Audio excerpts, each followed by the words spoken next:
खानीबाट खसेको ढुङ्गाले च्याप्दा टिप्पर चालकको मृत्यु।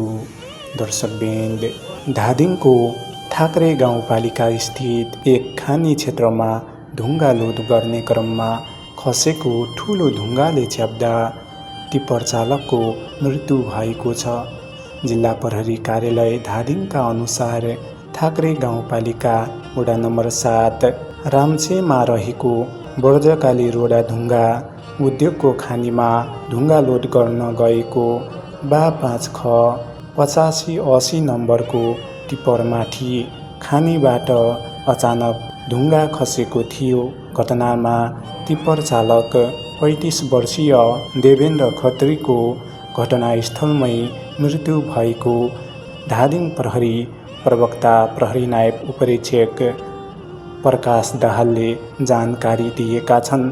प्रहरीका अनुसार घटनाबारे थप अनुसन्धान भइरहेको बताइएको छ। मृतकप्रति हार्दिक श्रद्धाञ्जली, शोकाकुल परिवारजनप्रति गहिरो समवेदना।